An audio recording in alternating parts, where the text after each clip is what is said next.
Орта мектептің 2-ші курс оқушысы кейін демалып жатқан кезде телефонынан мотоцикл сатып алу туралы ақпаратты іздеп жатқанда, оның жақын досы Шиносука кенеттен оған жүгіріп келіп, Шибуаға тараған оғаш құбылыстың суретін көрсетті. Суретте адам көп жиналатын, көшелерде жиі пайда болатын, адам силуэттерін еске түсіретін, көптеген төртбұрышты пішінді тесіктер көрсетілген. Олардың сыныптасы Койот сыныпқа кіріп, Хамата сол күні сабаққа қатысып жатыр ма деп уайымдап сұрағанда, сыныптағы атмосфера қызып кетті. Хаматаның сыртта жүргенін білгенде, ол қатты қобалжыды. Ал Канам кенеттен алдыңғы түнде Хаматадан хабарлама алғанын есіне алды. Ол хабарламаны ашқанда, онда Дарвин ойыны деп аталатын қолданбаға сілтеме бар екенін көрді. Әлі де абдырап қалған Хамата оған Канаманың ойынмен араласуын тоқтатуға тырысып жатқанын ескерткендей болды.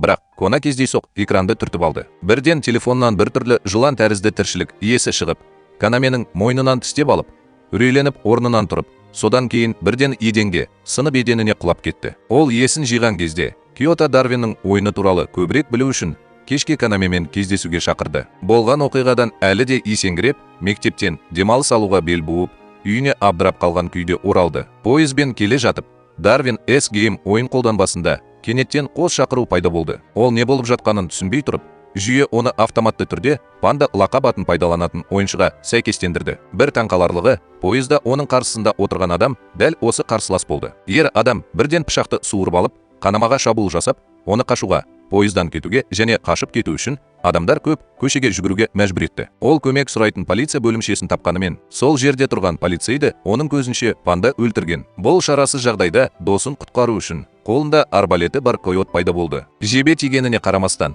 панда өзінің көрінбейтін қабілетін пайдаланып, Киотоға жақындап, ауыр жарақат алды. Қарсыластар алған жарақаттарынан дірілдеп жатқанда, Конан Киотоға тез арада жақын маңдағы автотұраққа қашуға көмектесті.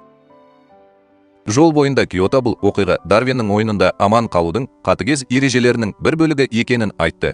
Онда қатысушылар аман қалу үшін өліммен күресуге мәжбүр болды. Екеуі автотұрақта тұруға тырысты. Конаме көмекке шақырғысы келді. Бірақ Киото ойыншылардың сыртқы әлеммен байланыста болуына жол бермейтінін түсіндірді. Кейінірек панда оларды жасырынған жерлеріне дейін қадағалады. Басқа амалы қалмаған, Канаме Киотоны қауіпсіз жерде қалдырып, өлтірушінің назарын аударып, оны қуып жіберді. Досының айтуынша, егер ол матч таймері біткенше шыдай алса, ол жеңіске жетер еді. Панда қайтадан көрінбейтін болып, пышақпен алға ұмтылды. Бірақ қуған кезде ол, өкінішке орай, көлікке соғылып, құлап түсті. Осы кезде матчтың уақыты аяқталды. Қарсыластың денесінде бір түрлі текше түзілімдер пайда бола бастады.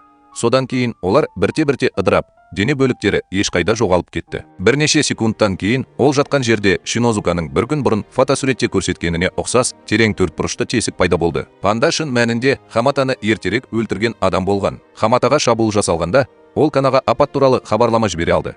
Бірақ Канаме оны келесі күні таңертең ғана ашты. Бұл оның тым кеш болуына себеп болды. Киотоға оралғанда, Кона досының да аман қалмағанын білді. Тек Канаме өмір сүруін жалғастырады және бұл апатты жеңеді деген үмітпен соңғы хабарды қалдырды ойын. Осы кезде Канаме Шука есімді ойыншыдан жаңа хабарлама алды.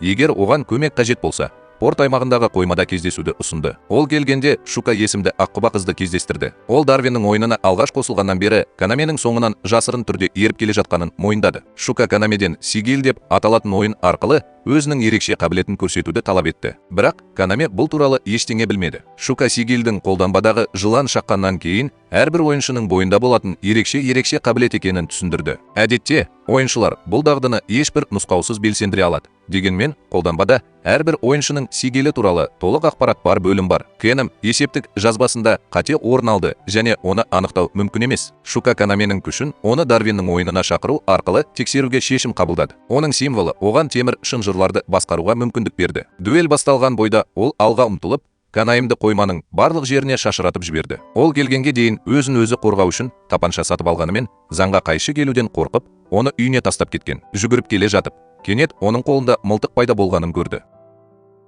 Мүмкін оның белгісімен белсендірілген болуы мүмкін.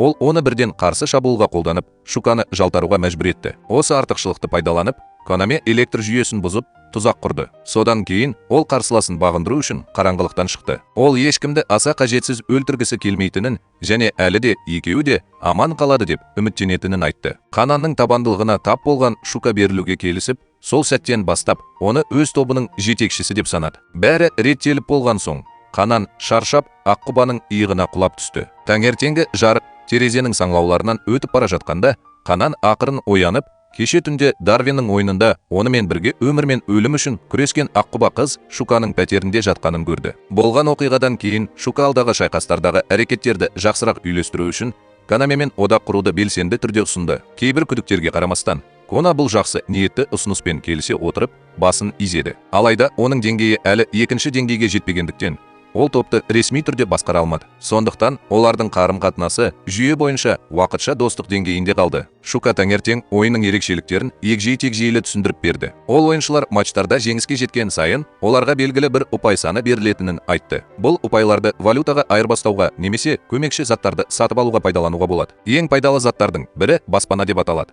Ол ойыншыларға бір апта бойы сәйкестік жүйесінен уақытша жасырынуға мүмкіндік береді. Осы уақыт ішінде оларға автоматты функция арқылы ешкім қарсы тұра алмайды. Дегенмен, егер олар шынайы өмірде қарсыластарымен кездессе, ойыннан тыс тікелей қақтығыстар әлі де сөзсіз. Осыдан кейін бірден Конами қолма-қол ақшаға айырбастау үшін 10 ұпайды пайдаланып, конверсия мүмкіндігін сынап көрді және нәтиже оны таңғалдырды. Аз ғана ұпай миллион иенге айналды. Келесі күні таңертең Шука онымен басқа жерде кездесуге келісті. Кетер алдында ол Канамаға Дарвиннің ойынын өте құпия ұстауды ескертті.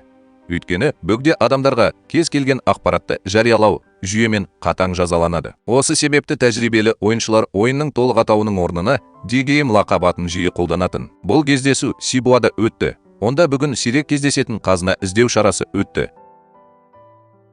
Оған әртүрлі деңгейдегі көптеген ойыншылар қатысты. Олар тез келіп, басталуын күтті. Біз дәретханаға кеткен Шукуды күтіп отырғанымызда, Канаме телефондағы ақпаратты қарап шығу мүмкіндігін пайдаланды. Кенеттен оған бейтаныс адам жүгіріп келіп, құрылғыны қолынан жұлып алды. Содан кейін Канамеге оның соңынан еру белгісін берді. Басқа амалы қалмай, қырағы болып, адам көп жүретін көшеде бейтаныс адамның соңынан үнсіз ерді. Олар өтіп бара жатқан адамдар саны аз шағын аллеяға бұрылып бара жатқанда, Блондин Ди ойынында Канаменің телефонын абайсызда жоғалтып алғанын меңзеп, мысқыл сөздер айта бастады. Ол кісінің айтуынша, құрылғыңызды құлату немесе ұрлау осы қатыгез ойында тағдырыңызға нүкте қоюмен бірдей болды. Кейінді оның соңынан тар, оңаша аллеяға апарғаннан кейін, жұмбақ аққұба ақыры өзінің шынайы мақсатын ашты. Ол қарапайым ұры емес, Дарвиннің ойынындағы тәжірибелі ойыншы, тіпті жоғары дәрежелі топтың мүшесі болды. Оның Конамаға жүгінуінің себебі телефон емес, қызығушылық болды. Ол осы қатыгез аренаға енді ғана шыққан жаңадан келген ойыншының мүмкіндіктерін тексергісі келді. Аты аңызға айналған жеңілмейтін патшайым, лақап аты бар жауынгер Шукамен кездесуден аман қалған адам. Ол жекпе-жекте ешқашан жеңілмеген. Ойынға кіргеннен бері кез келген матчта мақсатын түсіндіргеннен кейін ер адам телефонын Канамаға қайтарып берді және олардың жеңімпазын, салыстырмалы дағдыларын анықтау үшін оны жеке жекпе-жекке шақырды. Бұл Канаме үшін мағынасыз әрекет болды. Өйткені ол мағынасыз шайқастарға күш жұмсағысы келмеді. Алайда оның бас тартуы басқа адамды тоқтата алмады. Кона ынтымақтастыққа құлықсыздығын көрсеткеннен кейін басқа адам бірден тікелей соққы берді. Ол әрекет ете алмай тұрып, оны құлатты. Конаме бұрышта қалды және басқа амалы қалмады. Сондықтан оған қарсы тұруға тура келді. Ол тез арада электрлік қаруды, өзінің сигилді қабілетіне негізделген тәсерді шақырды және жауға белсенді түрде шабуыл жасады. Жау тікелей шабуылдан аман есен құтылғанымен, ол абайсызда Канаманың телефонын тартып алуына жол берді. Қарсыласының ең маңызды мүлкін иемденіп алғаннан кейін, Канаме оны айырбас монетасы ретінде пайдаланды. Егер оның алдында тұрған адам бұл мағынасыз қақтығысты тоқтатпаса, құрылғыны жойып жіберемін деп қорқытты. Жағдай күтпеген жерден өзгерді және аққұба ойыншы бірінші рет қорғаныста болды. Шиеленіс шарықтау шегіне жеткен сәтте, кенеттен Шука пайда болды. Оның көзіне сақтықпен қарап, қарсыласын шегінуге мәжбүр етті. Арандатушының ыңғайсыз жағдайдан бас тартудан басқа амалы қалмады. Телефонды заңды иесіне қайтарғаннан кейін, Канаме ақыры қарсыласының кім екенін білді. Оның аты Инукай. Ол әйгілі Данжу бокс клубы жекпе-жек ұйымының мүшесі болды. Инукай кейіннен бір жас кіші, бірақ жауынгерлік қабілеті қарапайым адамдарынан әлдеқайда жоғары, орта мектеп оқушысы екені белгілі болды. Үшеуі де осы күтпеген қақтығыстан айығуға бір сәт қалғанда, Дарвиннің ойын жүйесі кенеттен үлкен оқиғаны бастады. Үш денені де жарқырататын хабарландыру пайда болды. Олардың айналасында жарқыраған текшелер пайда болды және көзді ашып жұмғанша әрбір адам мүлдем бейтаныс жерге телепортацияланды. Конаме есін жиған кезде, ол қазына іздеу ресми түрде басталған жұмбақ бөлмеге апарылғанын көрді. Конаме бейтаныс бөлмеге телепортаж жасап жатқанда, Шука үлкен көшенің ортасында пайда болды. Бір қарағанда айналаның бәрі қалыпты болып көрінді. бірақ атмосфера тез ерекше болды. Дарвиннің ойынына еш қатысы жоқ жергілікті тұрғындар кенет есінен танып қалды. Көздері сырттағы бақылауда тұрғандай бос қалды. Ешқандай нұсқаусыз олардың барлығы бір уақытта бұрылып, көзге көрінбейтін күштің әсерінен гипнозға ұшырағандай әрекет етіп, үйлеріне қайтты. Осы кезде Шукидің телефоны дірілдеп кетті. Экранда таныс жылан белгішесі пайда болды және суық, механикалық дауыс мүлдем жаңа оқиғаның ережелерін жариялай бастады. Бұл жауынгерлік король деп аталатын ерекше нұсқа. Әдеттегі қақтығыстардан айырмашылығы, бұл жолы ойында одан да қатал миссия бар. Іс-шараға қатысқан 31 ойыншының барлығына басты міндет қаланың түкпір-түкпіріне шашылған арнайы алқаларды жинау екені хабарланды. Барлығы 7 түрлі ұпай деңгейіне сәйкес келетін 7 түрге бөлінген 300 алқа болды. Олар неғұрлым сирек кездессе, соғұрлым марапат, соғұрлым жоғары болды. Алқалар тек жүлделер ғана емес, сонымен бірге өмір сүруді де анықтады және 24 сағат ішінде кем дегенде 3-еуін жинамаған кез келген адам дереу жойылып, жүйемен жойылады. Ойыншылар рұқсат етілген аумақта алқаларды табу үшін телефондарының камераларын немесе жүйелік карталарын пайдалана алады. Бірақ басқа ойыншылардың орналасқан жерін бақылай алмайды. Қарсыластар. Сонымен қатар, барлық қозғалыстар ойын карталарының шекарасымен шектелді. Ал шектен асқандар ескертусіз жазаланады. Ол камераны пайдаланып, өзі телепортацияланған бөлменің жағдайын сканерлеген бойда Канаме кереуеттің астына жасырылған затты тез тауып алды. Сирек кездесетін рубин, құны 500 ұпайға дейінгі алқа, бұл 50 миллион иенге тең. Іс-шара енді ғана басталғанына қарамастан, ол сәтті басталды. Алайда Канаме ғимаратта жалғыз өзі емес екенін түсінгенде, бұл артықшылық тез жоғалып кетті. Әр қабатта белсенділік белгілері байқалды, қозғалатын көлеңкелер, абайлап аяқ дыбыстары және тыныш ашылатын және жабылатын есіктер. Жасырын қауіп төніп тұрғанын сезген Канайым дереу қауіпті жерден кетуге тырысты. Ол біреу буктурмада жасырынып жатыр деп қорқып, лифтті пайдаланбауға шешім қабылдады. Күтпеген жағдайларға дайындалу үшін ол өзінің сигил қабілеті арқылы тапаншаны шақырды. Содан кейін апаттық баспалдақпен тез түсті. Ол еденнің ортасына жеткенде, беті қара масканың артына жасырылған және мылтықты атуға дайын күйде ұстаған басқа ойыншымен соқтығысқан. Әрекет етуге үлгермей жатып, Канем бұрылып, артқа жүгіруге мәжбүр болды. Алайда қашудың барлық жолдары жабылды. Барлық апаттық шығу жолдарын біртүрлі өсімдіктер жауып тастады. Олар соншалықты тығыз өсіп, әр қадамға біреу әдейі жасағандай кедергі келтірді. Басқа амалы жоқ, тығырыққа тірелген Канаме өз өмірін сақтап қалуға үміттеніп, ымыраға келу үшін жаңа ғана тапқан бағалы алқасын лақтырып жіберді. Бұл әрекетті көрген жау менсінбеушілік танытып, тапаншасын атуға да әуре болған жоқ. Бәлкім, басқа адамдардың көзінше Кона оқ-дәрі мен энергияны ысырап етпейтін қорқақ болған шығар. Ол бұрылып кетіп қалды да, өзінің ең қатыгез кезеңіне енді ғана аяқ басқан өлім ойынының қараңғы дәлізінде Канаменің тынысы тарылып, орнынан тұрып қалды. Ғимараттың тар лабиринтінен өтіп бара жатып, Кона күтпеген жерден қаңырап, бос тұрған дәлізде үнсіз тұрған кішкентай қызды кездестірді. Бұл қыз тек орта мектепте оқитын болса да, ол Дарвиннің ойынында тактикалық талдау және ақпарат жинау қабілеті жоғары білікті ойыншы болды. Ойыншылар арасында ол әрқашан қатысушы қарсыластардың көпшілігінің қабілеттері, мінез-құлқы және шайқас тарихы туралы мәліметтерді білетін тірі дерекқор болып саналды. Бір таңқаларлығы, тіпті Канаме ойынға жақында қосылғанына қарамастан, Рейн басқаратын деректер файлында болды. Жағдай өте шиеленісе түсті. Негізгі апаттық шығуды оның бойында тығыз өсетін мутантты өсімдіктер жауып тастады. Бұл Канаймды лифтті соңғы шара ретінде пайдалануды қарастыруға мәжбүр етті. Ол лифтке жеткенде, кенеттен оның алдында қорқынышты көрініс пайда болды. Оны бұрын аңдып жүрген мылтық ұстаған ойыншының мәйіті лифттің ішінде қозғалмай жатып, жансыз денедей жүзіммен тығыз оралған. Бір қызығы, ойыншы қайтыс болғаннан кейін өлі дене әдеттегідей жоғалып кеткен жоқ. Бұл кейінді бұл оқиғаның артында өте дұрыс емес нәрсе болып жатқанына сендірді. Нақты баламасы болмағандықтан, кейін бірге қашу жолын табу үшін Рейнмен одақ құруды белсенді түрде ұсынды. Олар қауіп-қатерге толы дәлізге тереңірек үңілгенде, Рейн жаңа ғана талдаған жаңалығымен бөлісті. Ғимараттағы өсімдіктермен әдеттен тыс құбылысты тудырған адам гүл өсіруші деген лақап атқа ие болған қауіпті ойыншыдан басқа ешкім емес еді. Оның бақылаулары бойынша, бұл қарсыласта өсімдіктерді бақылаудың жоғары деңгейлі символы болған. Бұл оған нысаналардың мінез-құлқын қысу және бақылау қабілеті бар жүзім бұталарын жасауға мүмкіндік береді. Мұны естіген Канаме мазасыздана бастады. Ол жеңіліске ұшырағандай көрінген ойыншылар іс жүзінде ойыннан тыс қалмайды, бірақ вегетативті күйде қалады. Бұл негізгі шебердің жоспарына қызмет ететін құралға айналады деп болжады. Кейінгі оқиғалар миы жоқ болып көрінетін адамдар кенеттен қайтадан шабуыл жасайды деген болжамды тез растады. Тірі қалғандарды аңдып жүргенде ойында манипуляцияланған қуыршақтар сияқты ғимараттың бүкіл архитектурасы ешбір дәліз қауіпсіз емес өлім лабиринтіне айналғандай болды. Конаның ойында одан да қауіпті ой пайда болды. Ғимараттағы бүкіл бақылау жүйесі жаудың қолына түскен болуы мүмкін. Егер бұл рас болса, Рейн екеуі жасаған әрбір қимыл бақылауда болды. Бұлай жалғаса алмайтынын түсінген кейін олардың жолында пайда болған барлық камераларды жою туралы батыл шешім қабылдады. Бұл әрекет тікелей қудалау қаупін арттырғанымен, ол әлі де жаудың ақпарат көзін кесіп тастау үшін тәуекелге баруды шешті. Дарвиннің ойыны деп аталатын аман қалу шайқасында өмір кейде ең күштілерге емес, тіпті қараңғыда да қарсыласын артықшылығынан айыруға жеткілікті айқын басы бар адамдарға тиесілі. Канаме мен Шука өсімдіктерді басқаратын күштер басқаратын ойыншыларды қуып жетуден шебер жалтарғаннан кейін, олар тез арада жеңудің жолын тапты.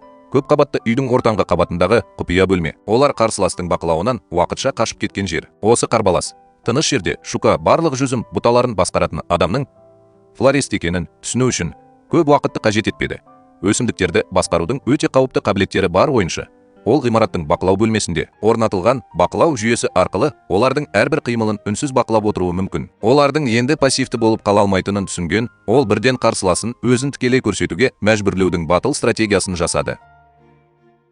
Бұрын Дарвин ойын қолданбасының гача мүмкіндігі арқылы алған гранаталарын пайдаланып, Шука баспалдақ алаңын тығыз қоршап тұрған өсімдік массасын жарып жіберді. Оған кіруге тыйым салынды. Бұл төменгі қабаттарға апаратын қауіпсіз дәлізді жасады. Ер жүрек, жас келіншек, барлық бақыланатын ойыншылардың назарын аудару үшін асханаға қарай ұмтылып, алдамшы рөлін атқарды. Ал Конам тар терезеден тез сырғып кетудің тамаша мүмкіндігін пайдаланды. Біз тікелей вестибюльге барамыз. Онда ғимаратты басқару орталығына апаратын ең қысқа жол бар. Шука қарулы жауларының қудалауына ұшырағанына қарамастан өзін өзі ұстай білді. Дарвиннің ойын жүйесі ұсынатын ерекше дағдының арқасында қозғалыс жылдамдығы мен бұрыштарын мінсіз дәлдікпен болжауға мүмкіндік беретін кеңістіктік есептеу қабілеті. Ол әрбір оқтың траекториясын болжай алды және жалтару үшін керемет икемділікпен өз қалпын өзгерте алды. Бұл ептілік оған ешбір жарақат алмай-ақ қуғыншыларынан тез арылуға көмектесті. Осы уақытта вестибюльде Канаме жүзімдерін басқару орталығы болу керек басқару бөлмесіне абайлап жақындады. Екеуінің жақсы үйлестірілген жоспары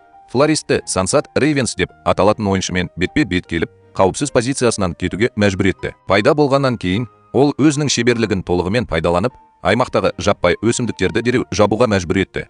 Денесін орап, тірі сауыт, тығыз қабық қалыптастырды. Ол әдеттегі шабуылдарға қарсы иммунитетке ие сияқты. Қанайым ақыл ойы дайын болса да, өсімдік сауытының беріктігіне таңғалды. Ол өзінің материалдандыру қабілетін пайдалана отырып, жасаған винтовкадан атылған оқтар бұл қорғаныс қабатын мүлде тесіп өте алмады. Жағдайдың ауырлығын түсінген Канаме шабуылды тоқтату үшін электрошок бомбасын тастауға мәжбүр болды. Содан кейін тез арада қайта топтастыру үшін көрші бөлмеге шегінді. Дегенмен, флорист қарсы шабуыл жасау мүмкіндігін жіберіп алмады. Ол құйын сияқты ұшып, жойқын соққы жасады. Соның салдарынан Кона еденге құлап, уақытша есінен танып қалды. Өмірдің немесе өлімнің осы сәтінде жеңіліс пен аман қалудың арасындағы жұқа сызықта Канаме кенеттен оның қабілеттері тек қару жасаумен ғана шектеліп қалмайтынын, оның егжей-тегжейлі құрылымына да араласа алатынын есіне алды. Ол күшті ену қысымын жасау үшін әрбір оқтың жарылғыш құрамын арттыру арқылы формуланы бірден өзгертті. Келесі атыс кейіннің жауынгерлік ойлау эволюциясының айқын дәлелі болды. Жетілдірілген оқтар флористің өтпейтін болып көрінетін сауытына еніп,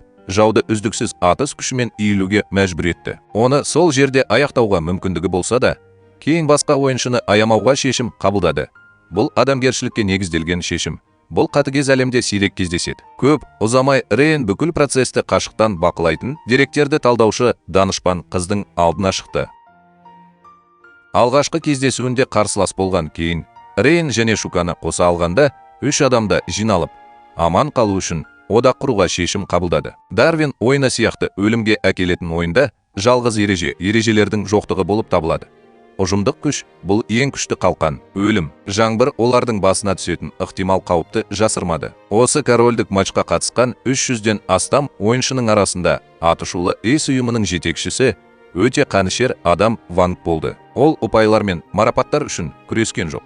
Ол кісі өлтіруді ауыр ләззат ретінде қабылдады. Рейннің болжамы бойынша, бұл адам өзінің тойымсыз қанға шөлдеуі үшін тамаша аң аулау орны ретінде көптеген құнды алқалар шоғырланған биік жерді нысанаға алған болуы әбден мүмкін. Бейбіт уақыт аяқталып, нағыз қорқынышты түс енді ғана басталып жатқаны сөзсіз. Флорист пен шайқастың түтіні әлі толық сейілмегенімен, беті қорғаныс маскасының артына жасырылған жұмбақ келбеті бар тағы бір ойыншы бейберекетсіздіктен аман қалды. Өйткені бақытымызға орай ол зардап шеккен жоқ. Өсімдіктерді басқару шеберлігі. Мен бұл кісінің жауынгерлік қабілеті мен керемет сабырлылығы бар екенін байқадым. Бірте-бірте топтың рухани көшбасшысына айналған Канаме оны ұжымдық күштерін нығайту және алдағы қиян кескі шайқастарға дайындалу үшін олардың күштеріне қосылуға белсенді түрде шақырды. Дегенмен, бұл оғаш ойыншыға ешкімге сену оңай болған жоқ. Тірі қуыршақ сияқты басқарылатынынан қорқып, ол сақ болып көрінді. Әсіресе өсімдіктерді басқару қабілеті бар Харагиге тап болғанда, бұл оның өзі басқаруын толығымен жоғалтуына себеп болды. Осы себепті ол шақырудан ашық түрде бас тартты. Оны еріксіз күрес құралына айналдырған адаммен ынтымақтастықты қайта бастағысы келмеді. Бас тартқанына қарамастан, кейін сабырлы болды және бетперде киген адамды оған қосылуға мәжбүрлемеді. Алайда, Эйс ұйымының атышулы жетекшісі Ванг туралы естігенде, оның көзінің түсі кенет өзгеріп кетті. Өшіп бара жатқан ашу ыза тұтанып, шешілмеген өткенді әшкерелегендей болды. Бірнеше секунд үнсіздіктен кейін жұмбақ ойыншы бетпердесін шешіп, ойындағы өзінің шынайы болмысын ашты. Рюджи бұл әрекет бетбұрыс кезеңін белгіледі. Ол Каненмен ресми түрде одақтасқан сәтте. Сонымен бірге бір кездері күштің бақылауында болған Хираги де сенімді одақтас бола отырып, топқа қосылуды ұйғарды. Өсімдіктерді бақылайтын белгісінің арқасында оған бірден ғимаратқа кіретін барлық жолдарды жауып тастау тапсырылды. Жүзім бұталары мен тамырлар өрмекші торындай жайылып, жерді бекіністі базаға айналдырып, алдағы үлкен қақтығысқа дайындалуда. 4 адамнан тұратын альянс кейін Рюджи, Хираги және Шука Эйс ұйымына тікелей қарсы тұратын қорғаныс осын құра бастады. Алайда, жағдай тұрақтанбай тұрып, тағы бір оқиға болды. Кейін кенеттен Шукадан апат сигналын алды. Бұл оны таң қалдырды, өйткені ол жауынгер класына жататын және жеңілмейтін болып саналды. Оның осындай осал жағдайға тап болуы жақын жерде қорқынышты қауіп төніп тұрғанын білдірді. Шығыс жер асты аймағында Шука жас ойыншының тұзағына түсіп қалды. Оның су мен мұзды жоғары дәлдікпен кемелдікке жақын басқаратын символы болды. Түннелдегі тар жерді пайдаланып, жау Шуканың артында қалың мұз қабырғаларын жасап, оның қашу жолын толығымен жауып тастады. Оның металл жебелері мұз тосқауылынан өте алмай, оны тығырыққа тіреді. Ауа өткізбейтін кеңістікті су баса бастағанда, жағдай одан сайын күрделене түсті. Оттегі таусылып бара жатты. Әрбір қозғалыс қиындап, өмір сүру уақыты азайып бара жатты. Осы қауіпке тап болған Конама Дарвин ойынында бір ғана қателік қайтымсыз аяқталуы мүмкін болатын қауіп қатердің ортасында командаласын құтқару жауапкершілігін өз мойнына алып, тағы да араласуға мәжбүр болды. Өмір мен өлім үшін емес, көптеген шайқастарда онымен қатар соғысқан жақын серігі Шукадан апат сигналын алғаннан кейін, Конаме еш ойланбастан дереу шешім қабылдады. Жағдайдың өзектілігін түсініп, ол Рюджиді қолдау ретінде ертіп, қызды құтқаруға баруды шешті. Сонымен қатар, Рейн мен Хираги негізгі бекіністі қорғау миссиясын жалғастыра отырып, кез келген уақытта Ван Эйс ұйымының көпқабатты үйге тосын шабуыл жасау мүмкіндігіне дайындалып, көпқабатты үйде уақытша қалады. Шука өз сигналын жіберген жерге бара жатқанда, кейін мүмкіндікті пайдаланып, Рюджиге өзінің жеке белгісінің сипаттамалары туралы айтып берді. Кейіннің от құдайының балғасы қабілеті оған тікелей тиген заттарды көшіруге мүмкіндік берді. Дегенмен шектеу күрделілік болды. Құрылымы туралы қол қаруы немесе шағын құрылғылар сияқты қарапайым заттарды тамаша көшіруге болады. Бірақ күрделі механикалық конструкциялары немесе көп қабатты электронды жүйелері бар нысандар үшін қайта жасау іс жүзінде мүмкін болмады. Канаме тобы берілген координаттарға жақындаған кезде Рейн мен Хираги ғимараттың айналасын бақылау міндетін өз мойнына алу үшін бөлінді. Дарвиннің ойыншыларының білезіктеріне тән құрылғыларды тексере отырып, олардың әрқайсысында бірдей емес сандар тізбегін қамтитын QR коды бар екенін анықтады. Бұл ауытқуды байқаған екеуі де білезіктер ойынның шынайы табиғатымен тікелей байланысты тереңірек мағынаны жасыра алады деп болжады. Бұл әдеттегі сәйкестендіру рөлінен немесе уақыт шектеулерінен әлдеқайда асып түседі. Сонымен бірге Канаме мен Рюджи Шукидің білезігінен сигнал алып, қаланың оңтүстік шетіндегі жаяу жүргіншілер түннелінде қалып қойды. Кіреберістің алдында олар үнсіз тұрған ұялшақ қызды көрді. Бірдеңе дұрыс емес деп күдіктенгенімен, Канаме оны елемеуді жөн көрді және сигналды бақылауды жалғастырды. Ақырында сигнал оны түннелдің суға батқан бөлігіне апарды. Еш ойланбастан, ол Шуканы кез келген жағдайда табуға бел буып, суға сүңгіп кетті. Ал Рюджи күзетте қалды. Канем кеткен бойда, Рюджи әлгі оғаш қызға бірдеңе болып жатқанын сезе бастады. Оның көздері тым сергек, үрей мен қорқыныш белгілері байқалмады. Кісі өлтіру ниетінің байқалмай таралып жатқанын сезген, Рюджи дереу мылтығын алып, одан шынайы нысанасы туралы сұрай бастады. Қыз өзінің шынайы болмысын тез ашты. Ол саут, су мен мұзды басқару қабілетінің иесі, түннелде Шукуды ауыр жарақаттаған. Осыдан кейін ол кенеттен жақын маңдағы қираған дүкенге жүгіріп барып, тағы бір қарқынды қууды бастады. Рюджи қарсыласын қуа бергенде, ол тез арада бақылау қиын жағдайға тап болды. Ол кездескен адам мұзды манипуляциялау қабілеті бар жасөспірім еді. Бұл физикалық ортаны жауларға қолайсыз тәсілдермен басқаруға мүмкіндік беретін сирек белгі. Өте жылдам әрекет етуімен және рельефті пайдалану дағдыларымен бала Рюджидің қозғалысына тосқауыл қою үшін мұз қабырғаларын жасап қана қоймай, оны ептілікпен тұзаққа түсірді. Оның аяғының астындағы қатайған жерлер оның әрбір қимылын баяу етті. Өткір мұз жүзі Рюджидің денесіндегі өмірлік маңызды осал жерді қазып алуға дайын болған кезде күтпеген жағдай орын алды. Мұзды басқаратын баланың бойында кенеттен басқа тұлға оянды. Бұл ішкі жан дүниесі пышақ қарсыластың етіне тигенге дейін экстремалды мінез құлықты тежеу арқылы бақылауды бірден ұстап алды. Сонымен бірге Конами қаласының астындағы су түннелінде өте қауіпті миссияны орындады. Шуканың тұрған жерін табуға бел буған ол тәуекелге бел буып, бір кездері айналасындағы рәміздердің әсерінен толығымен қатып қалған мұзды суға толы дәлізге сүңгіп кетті. Кіреберісті жауып тұрған қалың мұзды қабырға Конамиге қол қаруын қолданып, өтуге жеткілікті үлкен кішкене саңлауды, денесін сырғып өтуге мәжбүр етті. Әрбір серпіліс айтарлықтай күшті қажет етті, ал оттегі азайып бара жатты. Жарылған мұздың арасынан өтіп бара жатып, ол жарықсыз қараңғы аймаққа еніп, тереңірек сүңгуді жалғастырды. Көру мүмкіндігі шектеулі шұғыл іздестіру жұмыстарынан кейін Конами мұзды суда ес-түссіз жүзіп жүрген өзінің жақын әріптесі Шуканы тапты. Оның беті бозарып, тынысы әлсіз, белгілері оның жағдайының өте ауыр болып бара жатқанын көрсетті. Бір секундқа да кідірмей, Конами Шуканы су бетіне шығарды. Оларда тыныс алуға жеткілікті ауа болғаннан кейін, ол жасанды тыныс алумен бірге кеуде қуысының қысылуын қолданып, дереу реанимацияға кірісті. Әрбір тыныс алу аман қалу туралы өтініш болды. Бұл әлі де бар нәзік мүмкіндікті жоққа шығарды. Ақырында, ұзақ 10 секундтық үзілістен кейін Шуканың тынысы бірте-бірте тұрақтанды. Оның көздері сәл ашылып, күңгірт, бірақ әлі де таңғажайып сергектікті көрсетті. Олар жоғарыдағы қауіпсіз жерге оралу үшін бірге ағысқа қарсы жүзуге тырысты. Бірақ әрбір соққы оларға әрең тиді. Олар жағаға жеткенде, осы сирек тыныштық сәтінде Шука көптен бері жасырып келе жатқан шындықты ашты. Оның Дарвиннің ойынына қосылу мотиві ешқашан материалдық сыйақы немесе иллюзиялық атақ туралы болған емес. Оның барлық әрекеттері балалық шағы әлі аяқталмаған кезде ата-анасын көз алдында өлтірген өлтірушіні табудың жеке мақсатына бағытталған. Қалған мәліметтерді қадағалай отырып, Шука кездейсоқ әкесінің жеке құрылғысында Дарвиннің жасырын ойын қондырғысын тапты. Бұл түсініксіз кездейсоқтық оны қайғылы оқиғаға кінәлі осы қатыгез ойынға қатысушылардың арасында болды деп сендірді. Сондықтан ол өз өмірінің құнына онымен бетпе-бет келуге шешім қабылдады. Құрлықта Рюджи мұз бақылаушысымен қызу күрестен кейін оны ертіп келген қызды сәтті бағындырды. Барлығы жиналғанда оның қарама-қайшы эмоциялары пайда болды. Шука алдымен жас әйелді шабуылға қатысқаны үшін жазалағысы келетінін білдірді, бірақ содан кейін оның бейкүнә түрін көргеннен кейін тоқтады. Әсіресе біреу Кананның өмірін сақтап қалу үшін аузынан ауызға жасанды тыныс алған сәтін есіне алғанда Шуканың беті кенет қызарып кетті.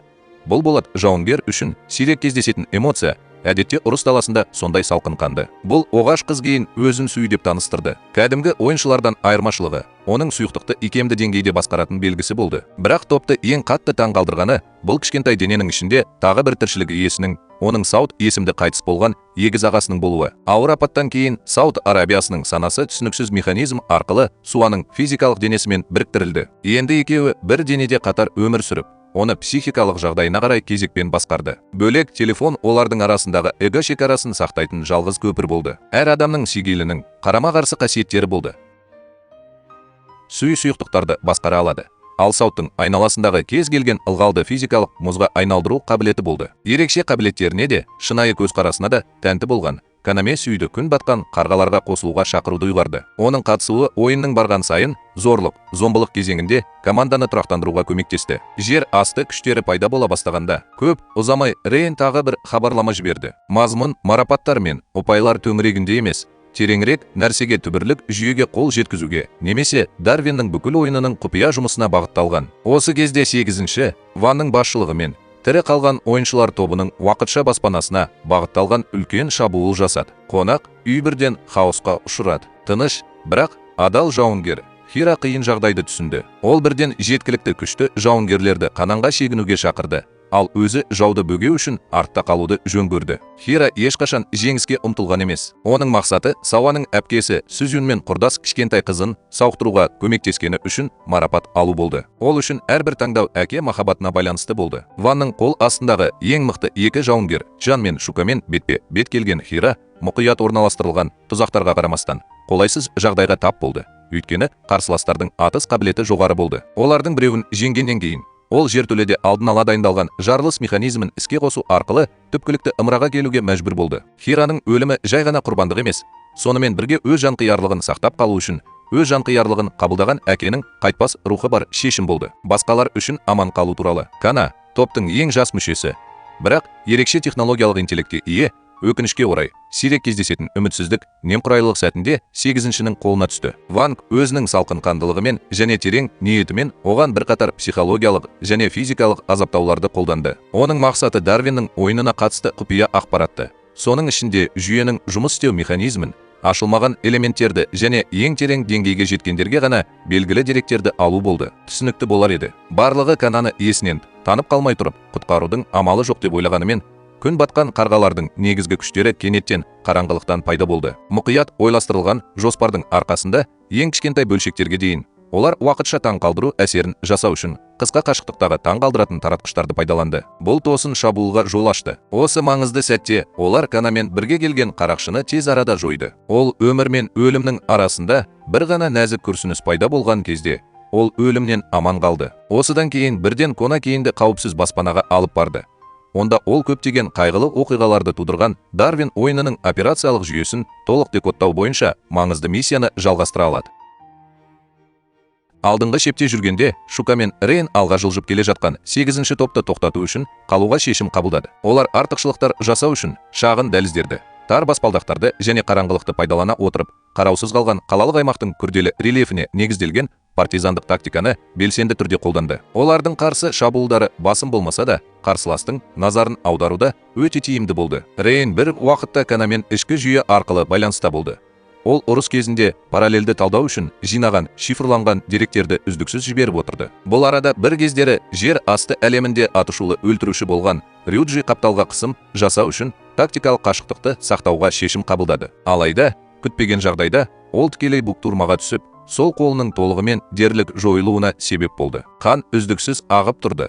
Бірақ Рюджидің көзі әлі де шешімді болды. Бұдан былай ұрысты жалғастыра алмайтынын түсініп, қорғаныс киіміне тығылған гранатаны үнсіз суырып алды. Оның мақсаты айқын болды. Егер ол аман қала алмаса, кем дегенде 8-ші бағанды жойып, жаудың бүкіл стратегиясын ішінен әлсіретеді. Сонымен бірге, Кана өзінің психикалық жағдайын уақытша тұрақтандырғаннан кейін Дарвиннен тапқан күрделі шифрлау кодына олардың саяхаты бойы жиналған білезіктерге сүңгуді жалғастырды. Бастапқыда сандар мен таңбалар белгілі бір логикасыз кездейсоқ сияқты бір-бірімен байланыссыз болып көрінді. Алайда, ол неғұрлым тереңірек талдаған сайын, соғұрлым Кана олардың арасындағы оғаш байланыстарды тауып, бірте-бірте жасырын үлгіні қалыптастырды. Бұл таңбалар жай ғана цифрлық жабдық емес, сонымен қатар кодталған координаттар болды.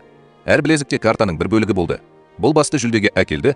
Ойыншы Дарвин ойын орталығына кіре алатын. Дарвин ойын орталығын басқару, ойынның шынайы жасаушысы оны басынан бастап жүзеге асырды.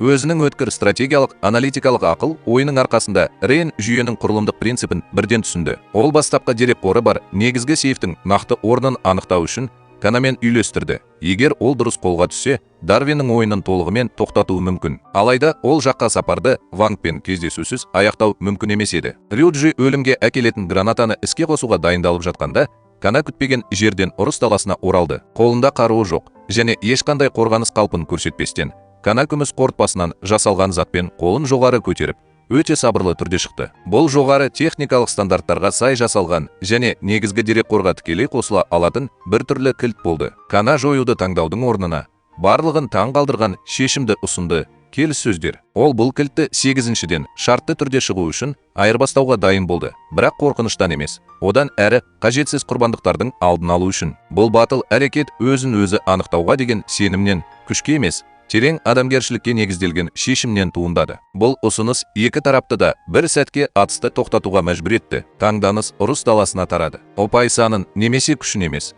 адам өмірін бірінші орынға қоя отырып, Кана күтпеген жерден өзгермейтін болып көрінетін жағдайды өзгертті. Тығырықтан үміт қайта туды және алғаш рет Дарвиннің ойына тек қан төгіс орны ғана емес, сонымен қатар таңдау мүмкіндігін де қамтыды. Басқа жол, жалған келіссөздердің өте шиеленісті сәтінде Кейн таңғажайып сабырлылық пен импровизация қабілетімен Дарвиннің білезігінде ойып жазылған белгілерге қатысты шебер құрастырылған ақпаратты бере бастады. Ол Ванды екі жақтың да күресіп жатқан кілті шын мәнінде соңғы жүлдеге әкелгеніне сендіру үшін әдейі ақылға қонымды болып көрінетін оқиғаны ойлап тапты. Кейннің мақсаты жай ғана алдау емес, қашу жолын жасау және командаластарын толығымен жойылу қаупінен құтқару мүмкіндігін пайдалану болды. Реплика алмасу жалғасып жатқанда, Ван бұған толық сенімді емес еді. 8-ші көшбасшы қырағы болды. Өйткені оның жанында өтірікті тануға көмектесетін белгісі бар арнайы абат болған. Ол Канамның айтқанының ішінара ойдан шығарылғанын жақсы түсінгенімен, Прайор бірден араласпады. Өйткені ол қандайда бір әрекет жасамас бұрын түпкілікті нәтижені көргісі келді. Біраз ойланып болған соң, Ван кілтті тапсыру шартын тек Канаменің өміріне кепілдік беретін ілеспе тармақпен қабылдауға келісті. Ал Рюджи ауыр жарақат алғанына қарамастан, кейінірек ешкім тосынсый жасай алмайтынына көз жеткізу үшін оны әлі де сол жерде шешеді. Сол қиын сәтте Кейн өз өмірі үшін командаластарына опасыздық жасауға дайын адамның рөлін мінсіз ойнауды жалғастырды. Ол Рюджидің тағдырына мән бермейтінін батыл түрде мәлімдеді, ал өзі аман есен. Алайда басқа адамдардың эмоциялары мен шынайы нюанстарын байқауға мүмкіндік беретін белгісі бар Рюджи мұның шындыққа жанаспайтынын оңай түсінді. Ол Конаның уақытты ұзарту және қарсы шабуылға мүмкіндік жасау үшін беделі мен абыройын қоса алғанда барлығына қауіп төндіретінін түсінгенде, ол қатты әсер етті. Күтпеген сәтті пайдаланып, Конаме кілтті аспанға лақтырып жіберді. Бұл Ванның инстинктивті түрде алға ұмтылуына және оны ұстап алуына себеп болды. Сонымен бірге ол кодты станцияның шығу аймағында орналасқан сақтау шкафына тез енгізді. Бұл қосымша деталь емес, бүкіл ойынның негізгі нүктесі. Дарвиннің білезіктеріндегі таңбалар жүлдені көрсетпеді, бірақ шын мәнінде шкафты ашу үшін координаттар мен кодтарды қамтамасыз етті.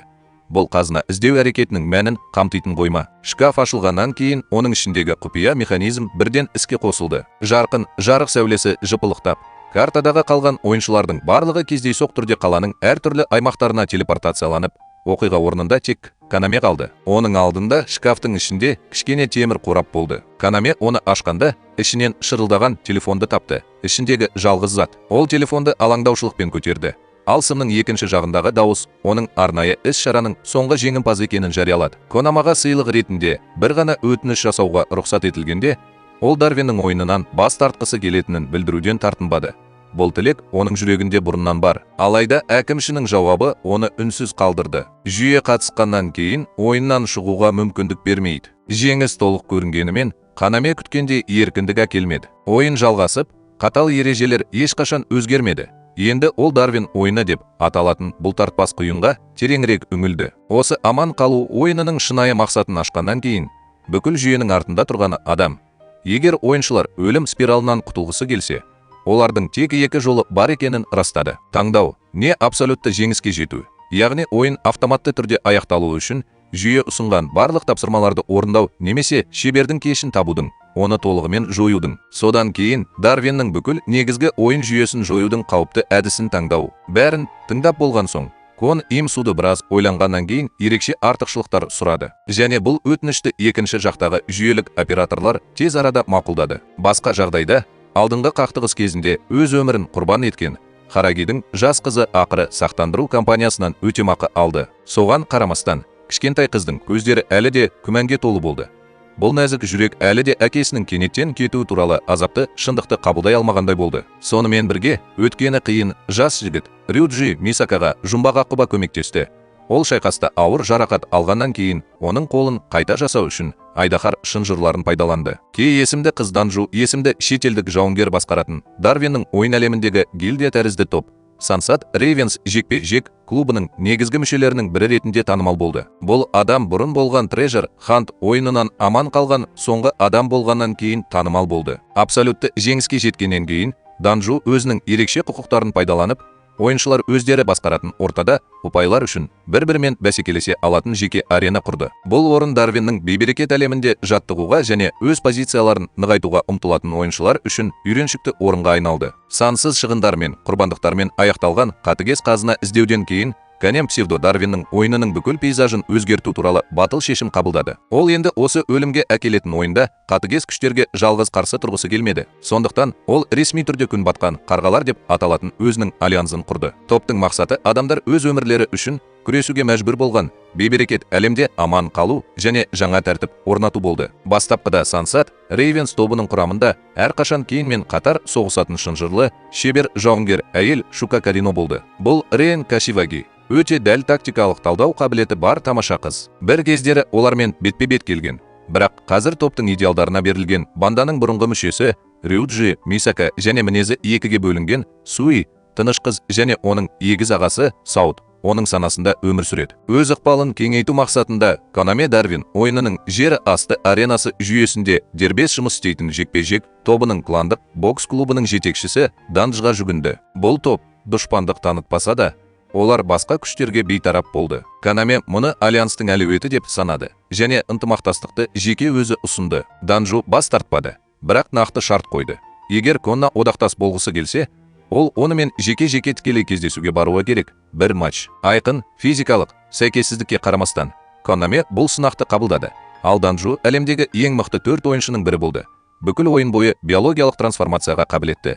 Денесін қол сұғылмайтын, атыс қаруы мен кәдімгі қаруға қол сұғылмайтын етіп жасады. Конаның тактикалық барлауда ғана артықшылығы болды. Матчтың нәтижесі Данжоның пайдасына болмағаны анық. Бірақ кейіннің табандылығы мен жауынгерлік рухы қатты әсер етті. Жеңіске жетпегеніне қарамастан, ол әлі де Данжоның мойындауына ие болды және бокс клубымен стратегиялық одақ құруда табысты болды. Текетірес біткен бойда кенет жұмбақ тұлға пайда болды. Беті бетпердемен толығымен жабылған, қара түсті киім киген семсерлесуші үнсіз аренаға шықты. Дарвиннің ойынындағы ойыншылар рейтингінде ең жоғары орында тұрған Лю Зуланнан басқа ешкім жоқ. Оның ерекше шеберлігі болды. Сигелдің арқасында емес, ойындағы ерекше қабілет, бірақ ол осы өлімге әкелетін әлемге енгенге дейін болған дәстүрлі әдістердің арқасында. Жүрек қылышы деп аталатын бұл әдіс қарсыластың санасына тікелей соққы беретін шабуыл болды.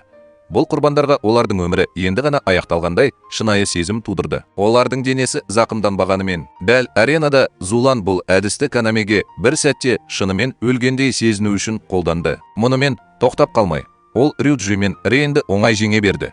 Бұған дейін Вангпен өмір үшін емес, өлім үшін шайқастарға қатысқан екі адам. Бүкіл топты жеңгеннен кейін ол ешкімді өлтірмеді, бірақ күтпеген жерден Конаны басып алды. Содан кейін жұмбақ түрде зейнетке шықты. Барлығы абдырап қалған кезде Рейн Лю Зуланның шеберлігін зерттеу үшін өзінің барлық аналитикалық қабілеттерімен қолда бар құжаттарын пайдаланды. Зерттеу барысында ол жүрек қылышының сигел жүйесінде жоқ екенін анықтады. Яғни ол ойын механизмімен басқарылмайды, бірақ толығымен нақты жаттығу қабілеттеріне негізделген. Бұл Зуланды іс жүзінде болжау мүмкін емес ең қауіпті ойыншылардың біріне айналдырды. Осы уақытта Konami Зуланның жасырынған жерінде тығыз байланыста болды. Ең қызығы, ол азаптамады, қорқытпады, тіпті ұпай мен марапатты талап етпеді. Біраз үнсіздіктен кейін Зулан ұрлаудың мақсаты оны жою емес екенін салқын түрде айтты. Бірақ өте жеке мақсаты үшін ол Konami'нің күйеуі болғанын қалады.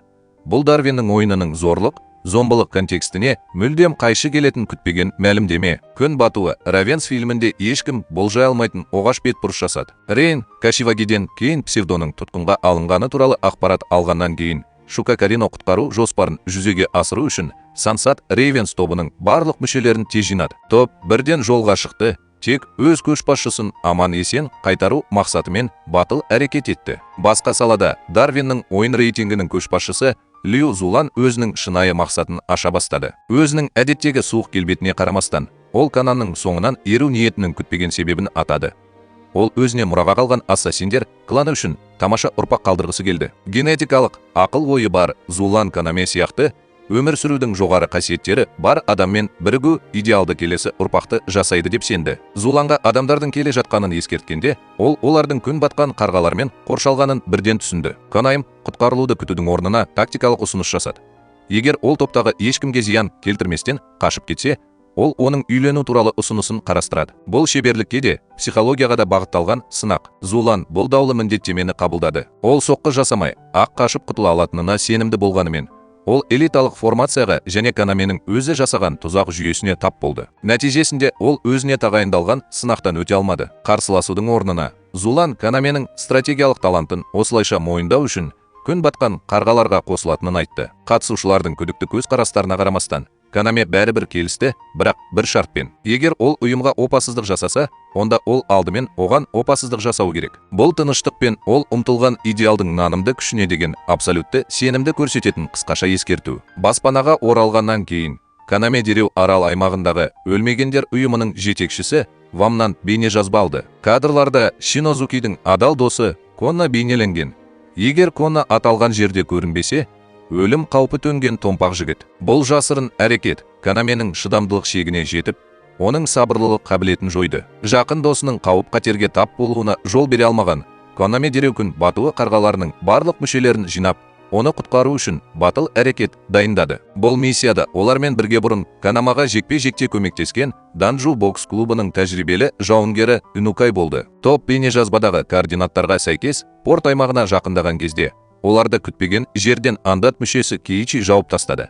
Ол алдыңғы қонақүй шайқасында жойылды деп есептелді. Хираги өзінің ерекше күшін пайдаланып, бүкіл ғимаратты қиратты. Инукай Кейичиге кедергілерді жоюға жол бермеу және қалған қатысушылардың негізгі миссияны орындауына жағдай жасау үшін жеке кездесуге өз еркімен келді. Сюи мен Саут жолды бөгеп тұрған қолбасшыларды жою және қоймаға жол ашу үшін күзет бекеттерін тазарту бойынша әрекеттерді тез үйлестірді. Осы уақытта Кен мен Рюджи жасырын өткелдерден өтіп, үнсіз Шинозуканы тұтқында ұстаған жерге жақындап, назар аудармау үшін әрбір саңлауды пайдаланды. Қоймада Ван мен бетпе-бет келген Кона досының аяусыз азапталып жатқанын көріп қана қоймай, сонымен бірге өлмегендердің аяусыз адамгершілікке жатпайтынын анық сезінді. Көшбасшы Шинозука аяусыз азаптаудан аман қалған жоқ. Сол сәтте ол өзінің қайғы қасіретімен бөліскен досының қимылсыз денесін көргенде, Канаме есеңгіреп қалды. Жүрегіндегі ауырсыну сананы тесіп, терең ашуды тудырды. Ван жай ғана қарсылас емес, ол кешірілмейтін азаптың символына айналды. Бұл текетірес өмір сүру үшін күрес қана емес,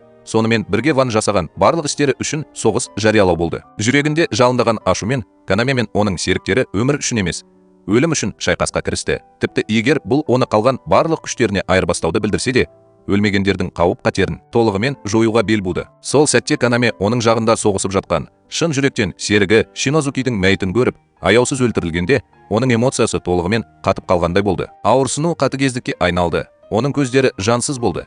Енді оларда ақыл мен мейірімділік болмады. Ол еш ойланбастан мылтықты суырып алып, Ванның қарамағындағылардың бірін атып тастады. Қан қабырғаға еш өкінбестен шашырап кетті. Енді Канаменің көзінше, мұндай адамдар енді ойнауға тұрарлық емес.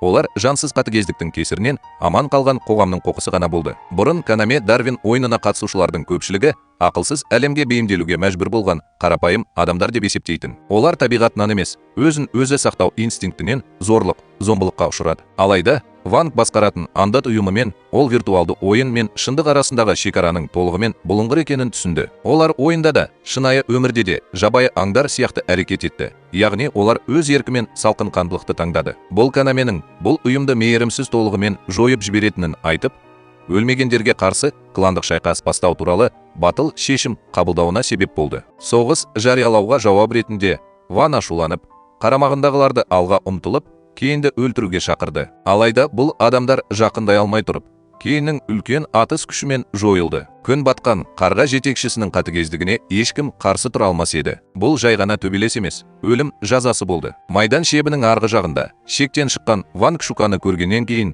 оны жеке өзі аңдып жүрді. Бұрынғы қазына іздеуде жеңіліске ұшырағаннан кейін пайда болған жек көрушілікпен ол енді өзін қорлаған адамды жеке өзі жеңе алатынына сенді. Ол оны үлкен қоймаға қуып жіберді. Онда мұңды атмосфера адам төзгісіз ыңғайсыздық сезімін тудырды. Өз күшіне сенімді болған Ван кішкене қулықтан күдіктенбей тікелей Шукаға қарай жүгірді. Алайда бір сәтте оның бір аяғы денесінен жұлынып, қан шашылып, суық еденге құлаған кезде ол қатып қалды. Аң-таң болып, не болып жатқанын түсінбей қалды. Ол әлі де орнынан тұрып, қайтадан шабуылға шығуға тырысты, бірақ қорқынышты түс мұнымен бітпеді. Тағы бір көзге көрінбейтін соққы оның оң қолын құлатып жіберді.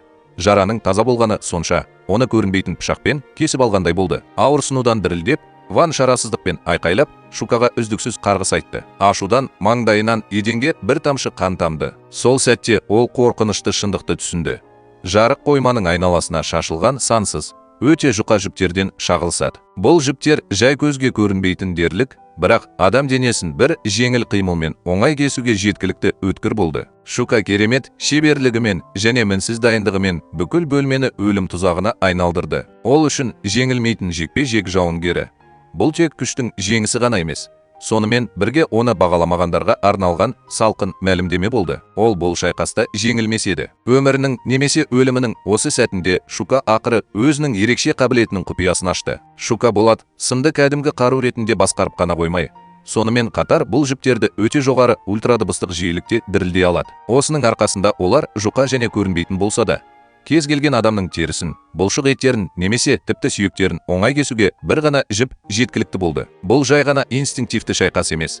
Сонымен қатар тактикалық интеллекттің абсолютті дәл ұрыс дағдыларымен тамаша үйлесуін талап етті. Шындықты тым кеш түсінген Ванг бірден қатты қорқынышқа бой алдырды. Оның бастапқыда тәкаппар рухы бұзыла бастады. Шарасыз күйде ол осы өлімге әкелетін кеңістіктен шығуға тырысу үшін қалған күшін шоғырландырды. Қан үздіксіз ағып, денесі бақылаудан шығып кетті. Бірақ аман қалуға деген ерік жігері оны бар күшімен қойманың есігіне қарай жорғалауға мәжбүр етті. Аман қалудың жолын табуға деген үміті әлсіз. Алайда ол сыртқа шыға салысымен бір кездері банданың жоғары дәрежелі мүшесі болған Канаме мен Рюджи оны сонда ұзақ күткенде үміт үзілді. Одан шығудың жолы болмады. Басқа амалы жоқ. Ванг тізе бүгіп, жалынып жалбарынып, оның өмірі үшін аралдың 800 жерінде Ванға ғана ұсыныс жасады. Алайда Канаме салқын түрде бас тартты. Ол Трежер Хант оқиғасынан кейін жеңіске жету артықшылығын пайдаланғанын айтты.